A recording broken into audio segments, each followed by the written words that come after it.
Welcome to the latest Novogene webinar, Enhancing NGS Applications, Pre-made Library Sequencing and NovaSeq X Plus System. In this webinar, we will cover an introduction to Illumina's sequencing technology, library prep workflow, and Novogene's pre-made library sequencing service. There will also be an overview of the NovaSeq X Plus system. Today's webinar is a joint webinar with Illumina. We will introduce our special guest speaker from Illumina shortly. If you are interested in other NGS topics, all our previous webinars are available to view for free on our website, including our ever popular Beginner's Guide webinars. We will send you a link to our website in our follow-up email. A bit of housekeeping before we start. The presentation will run through around 40 minutes with 15 minutes for question and answers at the end. Please submit your questions via the Q&A button at the bottom of your screen. You can upvote a question by clicking the thumbs up symbol next to it. We will try and prioritize the most popular questions. If we don't have time to answer your question, we'll come back to you via email after the webinar. Please don't use the raise hand functionality. Just send any questions via the Q&A or message us directly if you have a technical issue. We'll share the slide deck and the recording of the webinar via email. You can expect this on Friday. If you are studying and need a certificate of attendance, there will be a link in the follow-up email that will display the certificate you can print from your browser. Finally, there will be a short survey that pops up when the webinar finishes. Please take a couple of minutes to complete this, as it helps us to plan future webinar topics. I would now like to introduce your host for the webinar, our scientific content specialist, Eva. Eva, over to you. Thank you, Miranda. Good morning, everybody, and thank you for joining our webinar today in collaboration with Illumina. My name is Aoife. I am Novogene Scientific Content Specialist and the host for today's webinar. Shortly, I'll pass over to Dr. Sala Assi from Illumina and Dr. Shitzi An from Novogene, who will between them discuss the principles of sequencing by synthesis, cluster generation, library preparation, and some details about Illumina's newest NovaSeq X Plus system. Before I hand over to your speakers for the day, I'm going to speak a little bit about Novogene for anyone who is here joining us for the first time. So Novogene was founded in 2011 and has been growing rapidly ever since then. Our company mission is to advance genomics and improve life. And as you can see here, our services cover a huge range of applications with real life implications, from complex disease research and oncology to food and water safety. Our European Sequencing Centre is based in the Cambridge Science Park in the UK. The lab is ISO 17025 certified, and as of last week is ISO 15189 certified, which means we can expand the range of clinical sequencing services that we're able to offer. The state-of-the-art lab is equipped with Illumina NovaSeq 6000 sequencing machines and, of course, with the latest NovaSeq X Plus system. We've always provided fast turnaround times and high-quality data, but that is now better than ever thanks to Falcon 2, which is our intelligent sequencing platform and has increased our monthly capacity by 200% compared to manual steps. We also have our supercomputing cluster based in Cambridge, so we can offer your bioinformatics services and store your data within the UK. However, at our heart, we're a global company and we can offer services across Asia, the US, and of course, Europe. Falcon 2 is installed across our number of our labs, standardizing our services globally, as is the NovaSeq X Plus system, keeping us at the forefront of the latest in genomic technology. With almost 2,000 employees and serving over 5,600 customers in world-class universities, biotech companies, and hospitals, we can provide sequencing for the smallest and largest of projects. We provide a full range of next-generation sequencing services, such as whole genome sequencing, whole exome sequencing, various types of RNA sequencing, metagenomic services, and epigenomic services. These can be applied to a wide range of research topics, from cancer and rare disease, microbial cell factories and gut health, to agriculture and animal health. For most of these services, we offer pre-made library options, which is what Dr. Anne will be discussing later on in the webinar. So many other companies offer these services too. The NGS market is quite a crowded one. So why Novogene? There are lots of good reasons why you should trust Novogene with your project. As I mentioned, we've recently been awarded ISO 15189 certification, so you can rest assured that your clinical samples are in safe hands. Our intelligent NGS delivery platform, Falcon 2, has increased capacity and standardized our processes globally, resulting in our fastest turnaround times and highest quality data. Falcon 2 really highlights the innovation that we strive for here at Novogene in an effort to keep pushing the frontiers of genomic research. We have the latest in sequencing technology installed across our network of labs, most recently the PacBio system, and of course the NovaSeq X Plus system, allowing us to continue offering our customers a best-in-class service. The benefits of our in-house innovation are clear in our record in the scientific community, which we are really quite proud of. We've been cited in over 790 research papers with a total impact factor of over 6,120. We're also driving the NGS industry forward with over 37 NGS-related patents. Our technology is helping to make the NGS process more efficient and effective, all the while improving the quality of the data that we deliver. The Novogene community keeps on growing, so our expert sales team now speaks over 10 languages and is located across Europe, ready to assist you in your next project. If you're not ready to send us samples just yet, you can still benefit from our educational outreach to learn how NGS can work for your project. We regularly host seminars in universities and various institutes across Europe to educate the research community about the applications of next-generation sequencing. If you would like to organize a seminar near you, please do not hesitate to get in touch. And you can also keep an eye out on our social media for announcements of any dates that have already been organized in your city or institute. Aside from these seminars, we also offer many educational resources from webinars to blogs and case studies, which can be found on our website. I would like to quickly introduce you to our European sales team. So as I said, they're based across the continent and ready to help you with your next sequencing project. If you would like to speak to your local representative, you can email us at info@novogene-europe.com or get in touch with us via the contact form on our website, and you'll hear back from them.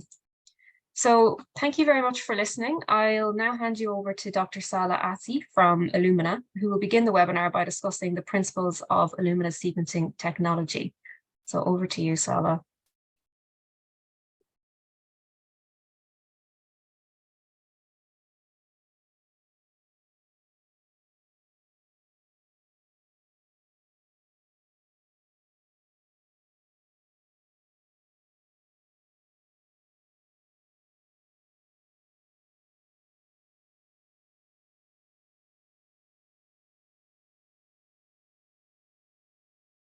Sorry, Sala, we cannot hear you. You're muted.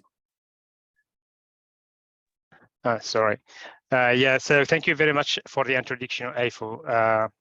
I'm Salah Azi. I'm a technical sales specialist from Illumina. I'm supporting customers with their NGS projects and bioinformatics.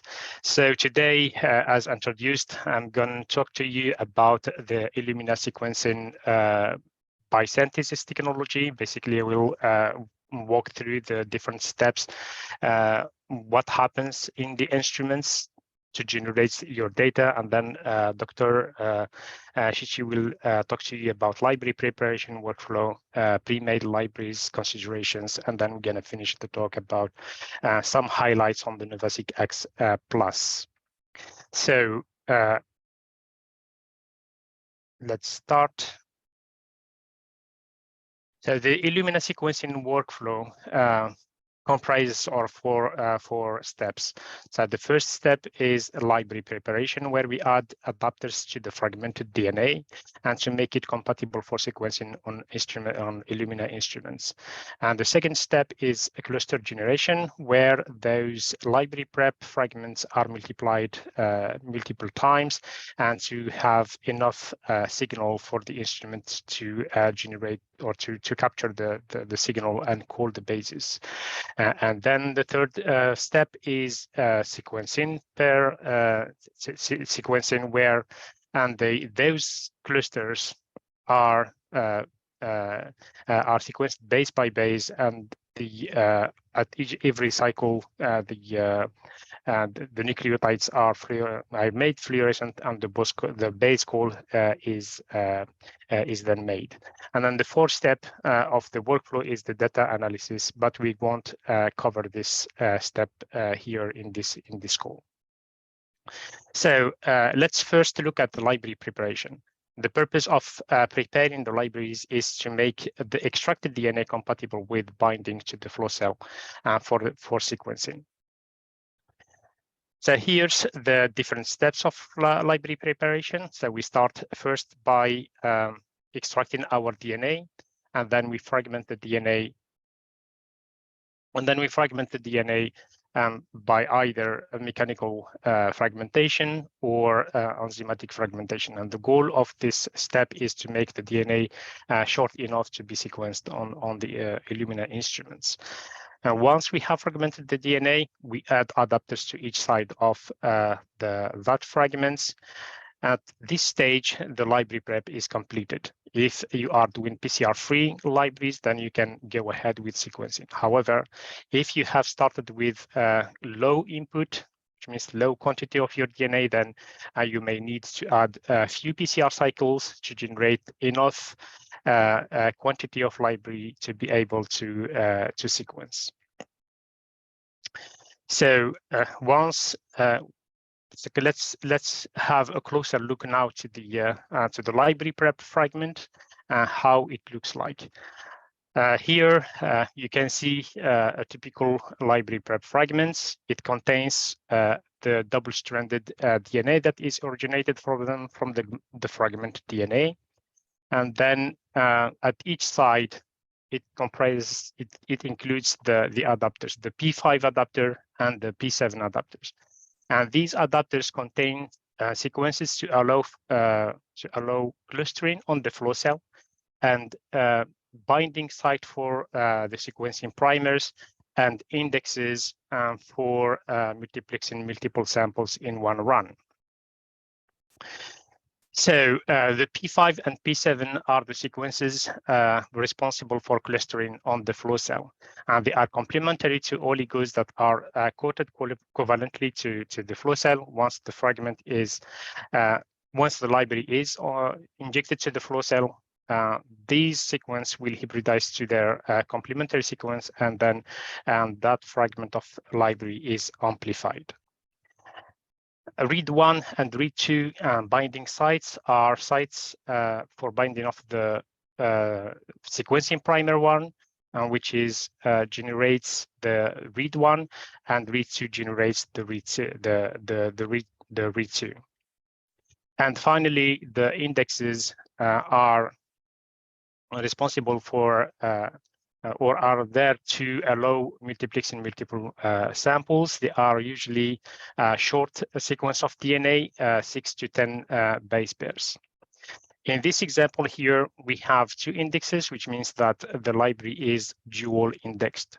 However, you may choose to have, or in certain instances, you have only 1 index, and then in that case, it is or we speak about single index libraries.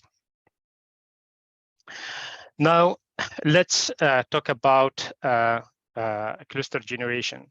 After library is prepared, then these libraries are denatured and then injected to the flow cell, where those fragments are amplified multiple times and to get enough signal for the next step, which is sequencing.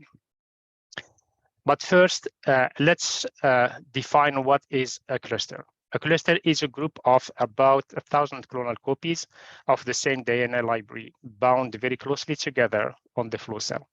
And the multiple copies in close proximity are required to produce sufficient intensity and signal to be recognized by the optical system. Each cluster begins as a single DNA library and is then amplified to produce the group of clonal copies. And during the sequencing run, all strands within the cluster will be imaged during each cycle. Here is an example of a thumbnail images from a sequencer run. Each white dot is a cluster producing a signal, and the black regions there represent the areas of the flow cell where clusters are not present. The instrument uses images like these to determine the location and intensity of clusters and call what bays are incorporated. Now let's talk step by step about this cluster generation, how the clusters are generated. And the first step before the cluster generation is denaturing our libraries. We need to make our libraries single-stranded before flowing them over the flow cell. Then once the libraries are flowed over the flow cell, and they will hybridize to the complementary sequences, on the flow cell oligoline. Once the fragment is hybridized, then a 3' extension begins. And this will generate a double-stranded DNA. And then the next step is denaturing this double-strand DNA, and the template is washed away. And at that stage, the library fragment is covalently linked to the flow cell. Then the single-stranded molecule flips over and forms a bridge by hybridizing to the adjacent complementary primer. And another 3' extension begins, and that generates again a double-stranded DNA. And we call this amplification bridge amplification. Then the double-stranded DNA is again denatured, and the fragments flip over again, and another cycle of bridge amplification begins. And these bridge amplification cycles are repeated a certain number of times until we generate, as mentioned earlier, around 1,000 copies from one single DNA. And at the end, we're going to have millions or billions of these clusters across the flow cell. So now that we have generated our clusters, we are ready to begin the sequencing. And during sequencing, individual bases are incorporated as growing strands is imaged. All Illumina sequencing platforms use the sequencing by synthesis workflow, but 3 different detection methods have evolved: 4-channel, 2-channel, and 1-channel chemistry. And then in this webinar, we're going to talk only about the 2-channel chemistry, which operates on the NovaSeq X. So in this chemistry, the 4 bases are floated over the flow cell, and the nucleotides are labeled with different fluorophore, and the thymine is labeled with a green fluorophore. The adenine is labeled with a blue fluorophore, and the cytosine is labeled with both fluorophores, and the G is dark, which means it doesn't emit any intensity. Then during the first cycle, the complementary base is incorporated, and the unused nucleotides are washed away. Then the imaging step starts, where light excites the fluorophore, and the fluorophore emits a signal. And this signal is captured by the optical system, and the base call is made. Once the imaging finished, additional reagents are floated over the flow cell, which will then unblock the nucleotide and knock off the fluorophore. It's to mention here that we incorporate 1 base at a time. And this incorporation repeats during several cycles until the read is completed.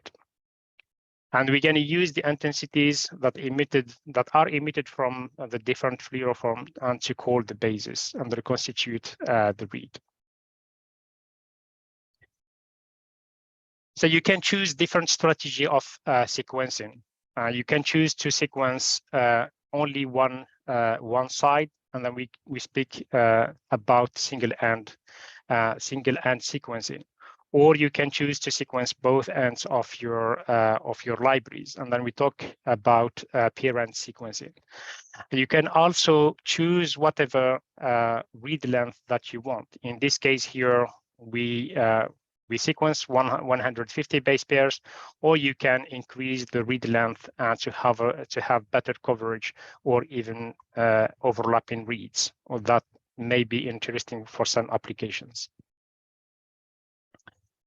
Now let's have a look to how those different reads are generated in the NovaSeq X, which uses a dual index reads reverse complement workflow. In this model, and the read one primer is floated over the flow cell, hybridized to its binding site, and then read one is generated. And then the read one is washed away, and the index one primer sequencing primer is floated over the flow cell, and index one is generated and then washed away. Then before sequencing the index 2, there are going to be a parent and turnaround, which will have as a consequence generating the reverse and complement the reverse strand of your libraries, and then the forward is clipped. Once the forward fragment is clipped from the flow cell, then we can start and the sequencing again, where the index 2 sequencing primer is floated over the flow cell, hybridized to its binding site, and the read 2 index 2 is generated and washed away. And finally, the read 2 primer is floated over the flow cell, and read 2 is generated. And at this stage, we have completed our sequencing run. For more information, you can visit our index sequencing overview guide, which explains these different steps.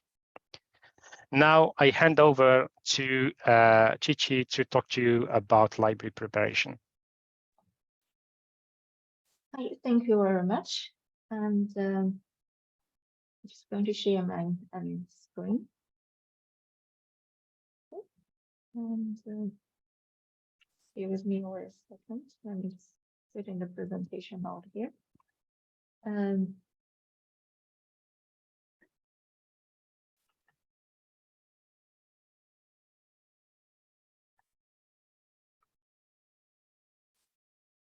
Bear with me and put my pointer out for a second.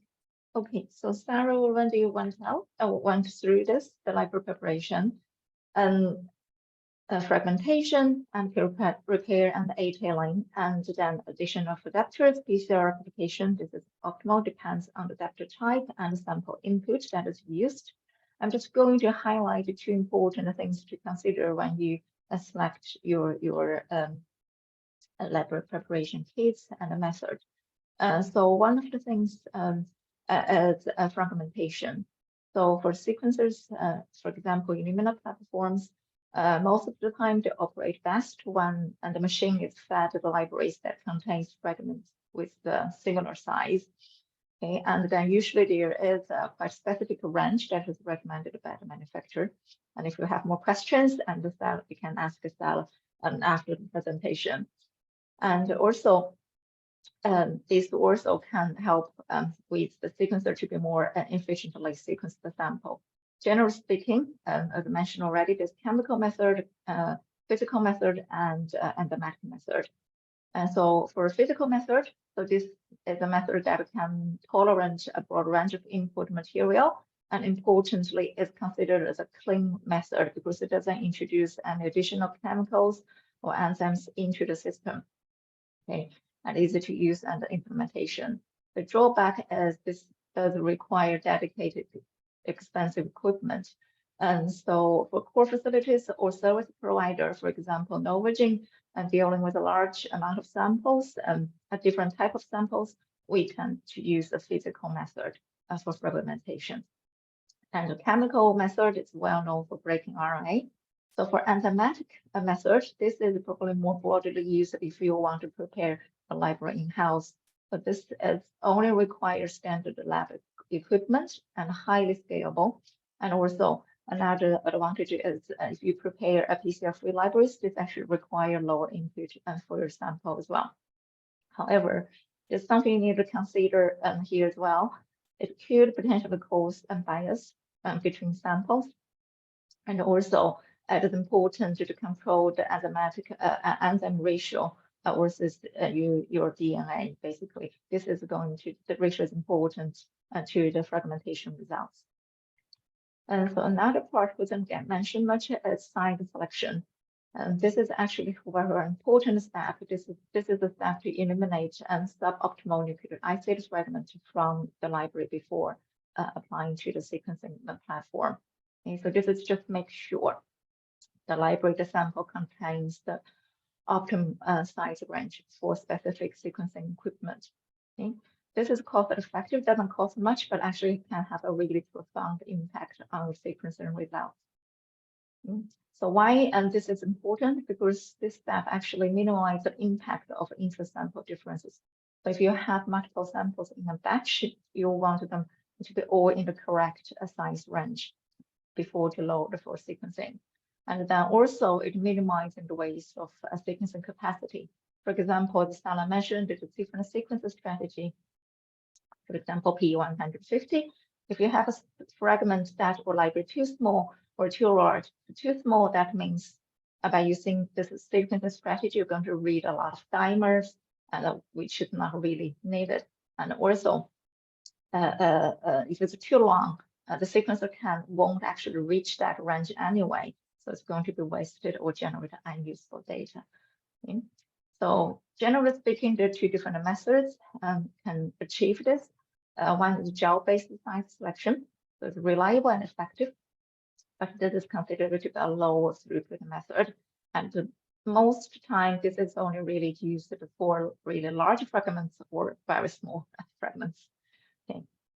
And then for most cases, most kits currently, it's magnetic field-based size selection. This is cost-effective, and it's also importantly for service providers like us, and it's automatable, and therefore it's really high throughput. And again, it's tolerant to a large, a broad range of size as well. Okay. And so now I'm going to change topic a little bit, and then to really highlight some of the considerations you should, have when you prepare your library or standard library for pre-made library sequencing or line sequencing. And so the fundamental thing here is that to really understand the anatomy of the library and to make sure the structure is correct. Okay, so library prep is the critical step really for a successful sequencing project. So Salam mentioned this already, but this is really important, and we're just going to say this again. You have the DNA insert in the middle, which you're going to sequence, and then you have the regions in purple boxes. Okay, and so they are basically the P5 and P7 region that will be actually used to bind to the oligos on the flow cell surface. Okay, so this is a must-have. If you don't have those regions, your library basically won't be able to bind and generate a cluster and to the sequence. And then you have also regions in the green box. So this is basically to allow the sequencing primer to bind to it. Okay, because so you already heard that it needs to have a primer to initiate the sequencing steps. So again, this is a must-have. If these regions are missing or wrong, that means it cannot be sequenced correctly as well. And then you also have the orange boxes here. They are index library indexes. So and this is basically to allow and to pull multiple samples, multiple libraries in a single lane. So this, in principle, in theory, you don't really have to have it, but currently with the increased capacity of the sequencer, so most likely you will have to pull multiple samples into one lane, and then this is really required. So each library needs to have a unique index assigned to them, so allowed to be, a demultiplexing after the sequencing. But this is again very important. So just a little bit detail on each part. The purple part, again, this is the regions that allow the library to bind and generate the clusters and on the flow cell. Okay? And the sequence is basically fixed. So this is a must-have. If you're missing this region or the sequence is wrong, that means that it cannot be sequenced on Illumina platforms. So it's really, really important to check. And the sequencing primer. Okay. So again, this is the regions the primer is going to bind. Okay. And to facilitate the initiation of the sequence reaction. Again, this is a must-have. So this here listed the commonly used sequencing primers. Okay, this is again, if you use those commonly used ones, they need to be absolutely correct. Okay, otherwise, again, this won't be sequenced correctly. And so this is another thing you need to check. However, there are occasions, there are applications that customer basically also design their own sequencing primers, that is fine. But if you want to have your customized sequencing primers, then you will need to order a full cell sequencing to allow those customized primers to be added, because it's going to impact the full cell. Library indexes, okay, so mentioned already. So this is to allow a multiplex multiple libraries into one line for sequencing. And so at Novogene, at our default sequence strategy, S4 flow cell P150, that enables 10+10 by default. So by this strategy, it's compatible with index between 6 to 10 BP single or dual index. And for our P250 on the SP flow cell, we use 8+8, and this is compatible with 6 to 8 single or dual index. And as for SP flow cell PE50, so we actually set up as 8+16, so by default. So this is compatible with index 6 to 8 single or dual index libraries, but also it's compatible with 10x genomics and single cell ATAC library as well. So this library requires a strategy in the barcode for index for the 8+16. So for AC50, that's just basically sequence from one end, and then there's only one index obviously needed that has 8 BP by default. So this is compatible with 6 to 8 single index library. Okay. And so there are something that could potentially go wrong sometimes occasionally.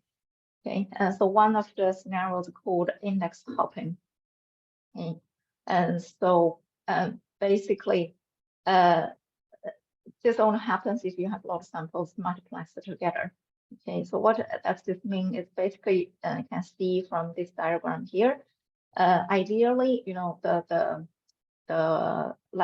samples, the blue samples with the green insert has the blue indexes, and then they will be assigned to the blue sample, and then the orange one will be assigned to the purple sample. But sometimes when index hopping happens, it will be misaligned. So basically, the green and orange inserts will be assigned to the wrong sample. You can see here. That's called basically index hopping. So how to minimize this? So try to remove free adapters from library during the library prep. You need to clean up is very important. And then your library really should be stored at -20 degrees. Okay. And at Novogene, for our SOP, we actually only put the libraries before sequencing. So those libraries won't be stored together for a long period of time, basically. And that's the other thing, you know, it's important to use the unique dual indexing strategy. Okay, that's why at Novogene, we always encourage our customer to use the dual index strategy if possible for the pool combination. And also, we're only allowed 190 unique indexes combination for each pooled library. Okay. And so that can also reduce the risk of index hopping. And so another scenario could happen. It's called index drop. So basically, it has not very often happened. There are some rare cases here. What does this mean is basically, for example, you're aiming to sequence 1 gigabase of data for that library, but in the end, once it's finished, you only get a couple thousand of reads assigned to that library. So a very small number of reads assigned to a sample in the end, so much less than expected. It is not 100% sure, you know, it's not always clear what has the root for this, but there are some possible factors that could contribute to this. So one is the possible contaminations that actually inhibited the PCR publication during the library prep. Another thing is insufficient DNA concentration before starting the library prep. Or there could be some interference between the index oligo sequences and adapter sequences, or the sequence reads themselves. That could happen. Or insufficient nucleotide as well, and that could actually inhibit the downstream base calling. We're going to touch on that later. Okay. And so if this happens, okay, there's a couple ways can maybe try to correct this. One is clean up or further concentrate the library, and most time additional one probably will be required. Okay. So if that happened. And then before I move forward to the library QC, I just wanted to highlight something here about amplicon sequencing. So we see quite a lot of cases, customers get confused about sample barcode and the library barcode here. So amplicon sequencing, and also sometimes called microbarcoding, is basically allowed researchers to pull multiple samples into one library and then to perform a sequencing. So it's cost effective and can sequence a lot of samples in parallel. Okay, so but here, so this barcode, okay, is actually is an internal barcode. Is within the big insertion region, basically, and they are sample specific identified, called sample barcode. It has nothing to do with the library index. The library index is outside this region. So do not get confused of those two regions. Okay, so if you wanted to send a samples for amplicon sequencing, okay, you can send the component basically within the pink box, okay, which contains the sample barcode. Or you can also send us the pre-made library as well, basically the structure within the green box, okay. So that then becomes a pre-made library sequencing. Okay, so just be really careful. You're not going to confuse about those two different barcode, sample barcode and the library barcode or library index. Okay. So now once you have the library constructed, then it's really, really important to test your library configuration and then the quality of your library. So this is really critical. So to test concentration and then the quality of the library, there's a couple of ways to do this. One of them is qPCR. So qPCR basically use the primer set which you anneal to the P5 and P7 sequences at the end of your library. So basically, this is another way to see if your structure is correct as well. And if you don't obtain any amplification from the qPCR, there is a chance actually your library doesn't contain that correct P5 and P7 sequence. There's another way to check. Okay. But more importantly, this is to measuring the concentration of your library. So best practice is to triplicate for each sample, and we recommend at least 2 separate dilutions. Okay. And also we recommend to have a positive control when you do this, so you know something definitely works. Here's a reference. So for Novogene, minimal concentration were required for pre-made libraries 2 nanomolar. Other ways to measure concentration amount of your library is by using fluorophoremetric quantification. The equipment broadly used is qubit. So it is a fluorescence-based dye that selectively binds to either double-strand DNA, single-strand DNA, or RNA. So this is the best option to measuring broad fragment size distributions. Okay. So depends on the kit, it depends on the specific library type. Some of the library has quite a broad range of the size. And so this is probably the best way to measuring the concentration. There is a potential risk here. And so it tends to overestimate the concentration because this method is basically measuring all the double-strand DNA in the pool. If you have a lot of dimers or other unwanted double-strand DNA in the system, it will get measured as well. So importantly, again, include some positive control as a reference, so you see if it actually works or not. And then another important way to do the library QC is using bioanalyzer or fragment analyzer. This is highly recommended for quality control of your library. Really importantly, this is the way to really check the library size distribution. Okay. It can be potentially used for quantifying the library amount concentration, but it's only really working for narrow size distribution libraries. Okay. This is not really good for a library with broad size range because the accuracy is going to decrease. when the size distribution increases. So this is actually like an example of a perfect graph of whole genome sequencing used for P150 sequence strategy library. You can see it has a normal distribution and size peak here, and it's about 500 BP in size. And you can clearly see your lower marker and upper marker here. Okay. Now I'm going to show you some of the library traits that potentially has problem. Okay, so one thing could happen is the wrong size. There's a couple of scenarios could happen here. The first thing here, you can't really see your marker anymore, and clearly this is overloaded the sample. So you overloaded the bioanalyzer basically. Ideally, it should be able to look like this, and then you can see your upper and the lower markers very clearly. And then this is your sample, your peak.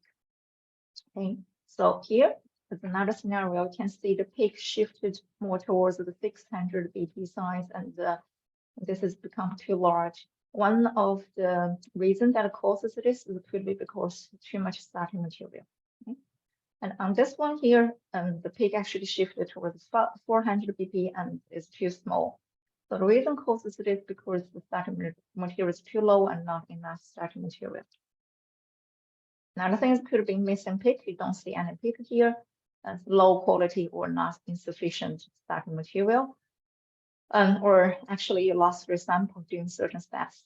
Okay, it's very easy to confuse. You should keep the supernatant or should keep the base. It could get confused sometimes. And also it could be caused by core enzyme activity or incomplete fragmentation. And that could cause this missing peak. And also it could happen as additional big peaks. Sometimes you can see the pump here. So basically in most cases, there are beads, purification beads get carried over. So obviously you will need to have another cleanup here to correct this. And also sometimes you can see an PCR artifacts bubble products here. There's additional peak here. This could happen because of too much input or too many PCR products was used. Yeah. And then also, this is probably more commonly seen in the library prep is additional small peaks. Okay, there are two different types of smaller peaks. One of them features around 45 BP, that is primer dimers. Another one is featuring around 120 or 450 BPs, so that is adapter dimer. So for most cases, it's caused by insufficient starting material and beads carrying over didn't get cleaned up, and or there is the unrepair or A-tailing failed. Basically, the adapter never ligated to your inserts, end up to form dimer here. So what's the difference between the two? Adapter dimer actually contains the full adapter sequence that will be able to bind and cluster on the flow cell. So this will be sequenced. Okay.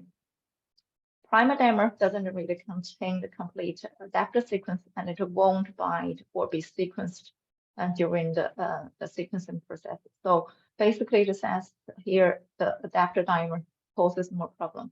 Okay. Again, I mentioned already and the reasons what causes this. Okay, why is it important to remove them? And because the adapter dimer will be sequenced basically, to waste a lot of sequencing power on them. And sometimes can even cause a run to stop prematurely. So you really should remove those dimers. Additional cleanup steps, beads or gel-based purification, so should remove them. Okay. And then once you have your library size measured, quantified your library concentration, and then you need to normalize your libraries and get ready for pooling. So this is the standard dilution calculation here. And then for pooling, most broad user method is automatic pooling.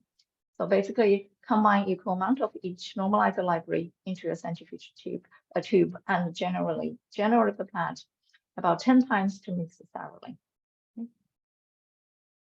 Okay. So another part I want to briefly mention is about the X library. So this is the control library. It contains a really balanced GC and the AT content.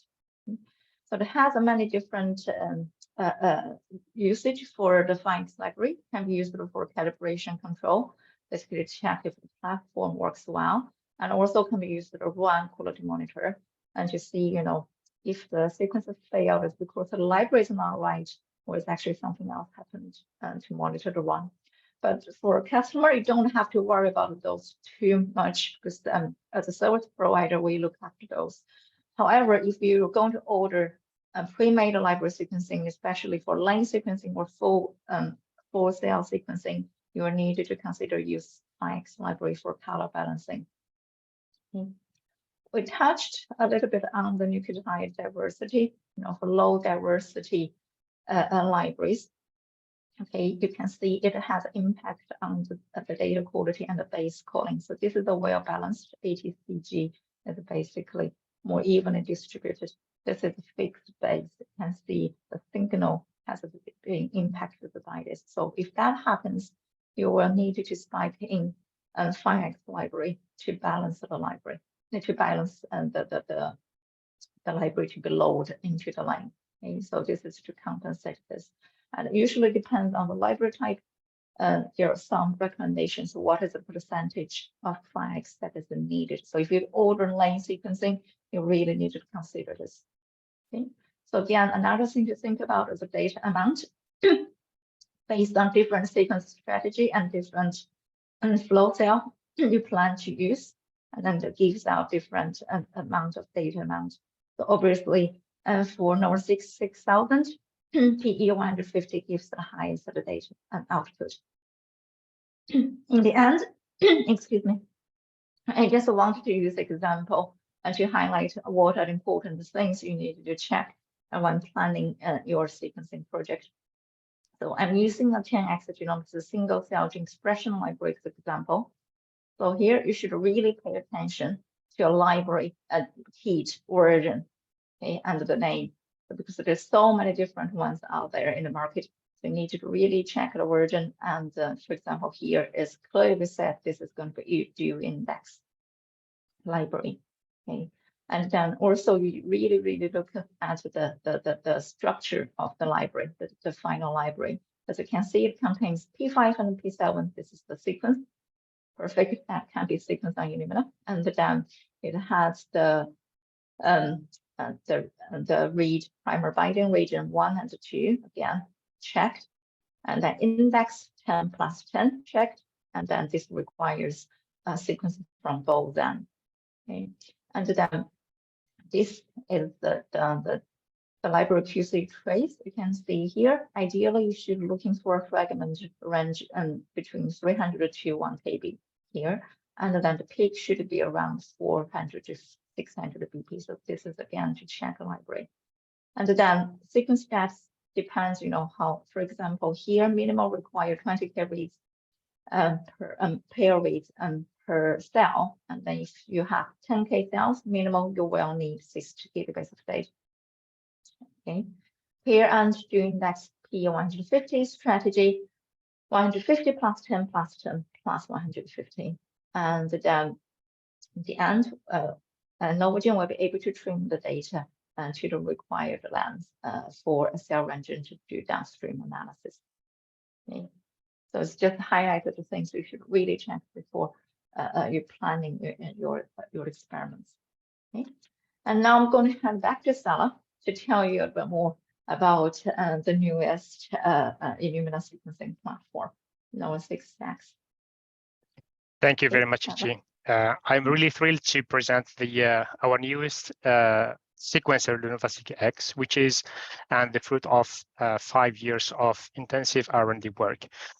We have came up with completely different SPS chemistry. It's completely different to the standard SPS chemistry that operates on other, existing platforms. And we branded this chemistry as XLEAP SPS chemistry. It offers high accuracy and fast incorporation nucleotides and the nucleotides themselves are highly stable, which allows the shipping of the reagents lyophilized and ambient temperature. It comes also with an ultra high density flow cells that allow you to get higher data yield and to accommodate with this fast and high high accuracy.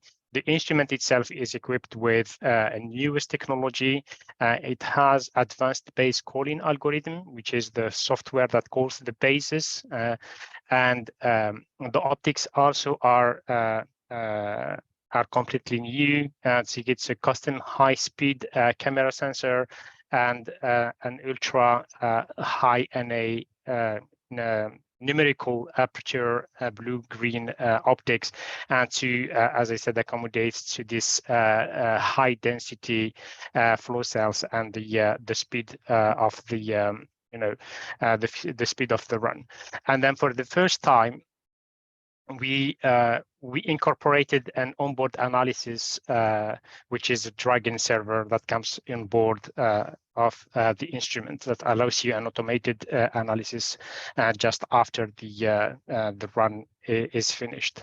So the question that you may ask now is, what is the data compatibility between the NovaSeq X and the NovaSeq 6000, for example?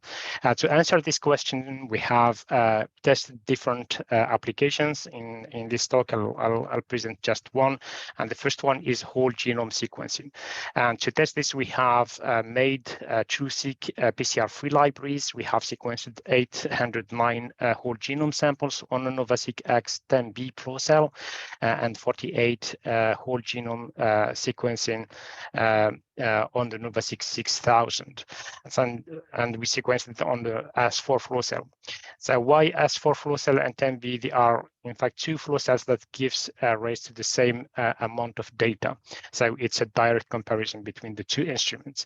So on the right panel here, we can see some sequencing metrics. As you can see, the metrics are pretty similar between the two instruments in terms of the yield, cluster passing filter, and the error rate on read 1 and read 2. And then we have also checked some alignment metrics and the coverage. We can see that we have similar coverage with both sequencing, and then for the SNP calling, etc. So we have also a very good consistent data. So then the next application that we have tested is total RNA sequencing. And in this case, we have prepared 192 Illumina stranded total RNA libraries, basically 3 different cell lines, and sequenced them again on both the NovaSeq X Plus and the NovaSeq 6000. And you can see there's a very good correlation between the dataset. And this means that if you are switching your projects to the NovaSeq X, you are not expected to have any difference in terms of data consistency, which means that you can from now switch your project to this new platform seamlessly and without worrying on the data consistency at all. And now again back to you, Sichi, for the rest of the talk. So just in the end, I just wanted to say this, great news that for our European customers, an NovaSeq X Plus based service is now available at Novogene and Cambridge Sequence Center. Okay, and we also had our validation run and results here. You can see we used 10B flow cell, X Plus, and 10B reagent, stretched P150. And then for 5 results, the testing. So for per line, we're able to generate over 400 bits of data, and the maximum output is actually over 450. And the Q30 actually is higher than 95%. And also has some quick whole genome sequencing data here as well. An average Q30 again is quite nice, over 90, and then the mapping rate for 30 times coverage is over 99%.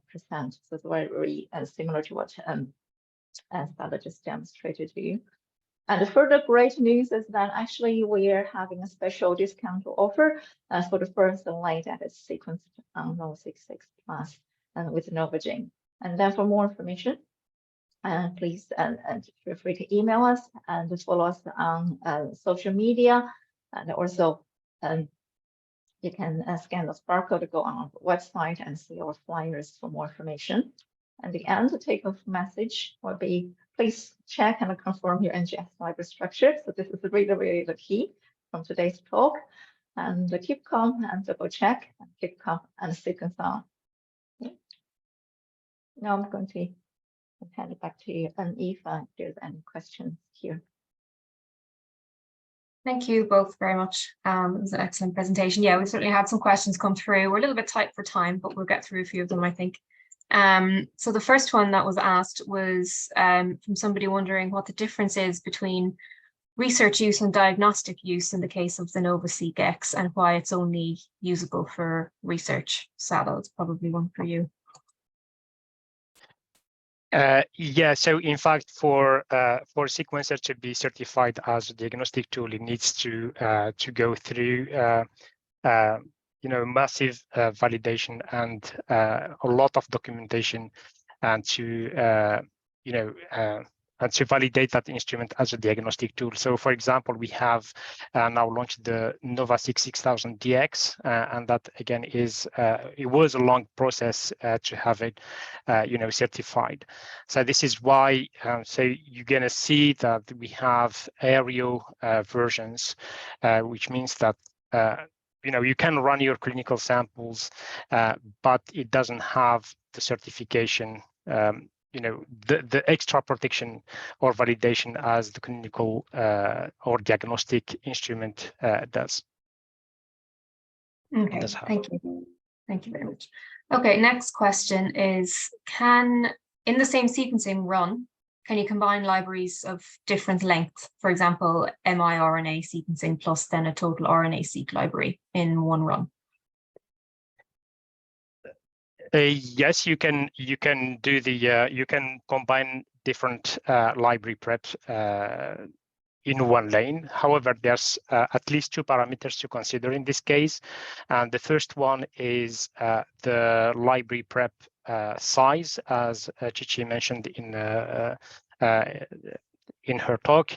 So bear in mind that shorter libraries tend to cluster faster and more efficiently than longer libraries, and therefore, if you want to mix libraries, you need to have similar sizes. This is the first parameter. The second parameter is your index length.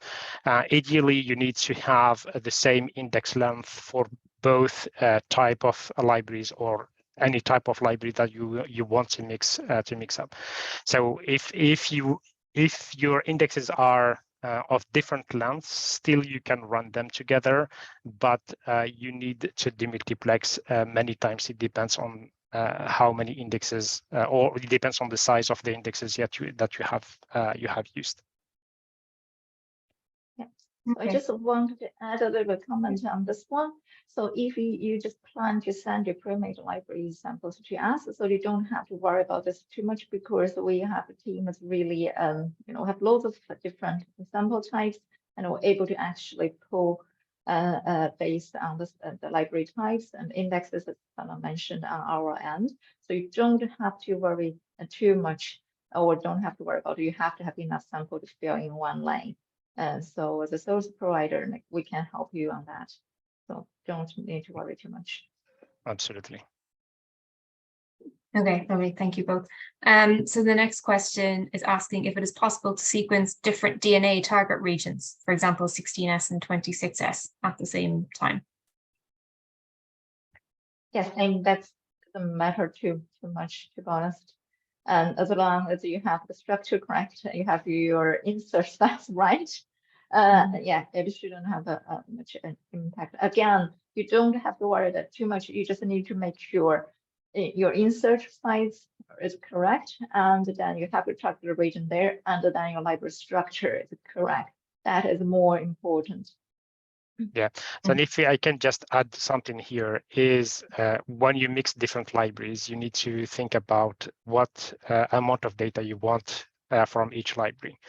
So in fact, then it depends on the ratios or the amount of data you would mix different ratios of the different libraries. Yeah, really good point, Stella. So you really need to be clear what is the data amount in the end you want as well. Really good point. Okay, thank you. So next up, we have a question about quality scores. So how do you calculate the quality score? And how do you know whether the given base is correct or not? So for a given base, how many times do you synthesize and sequence it?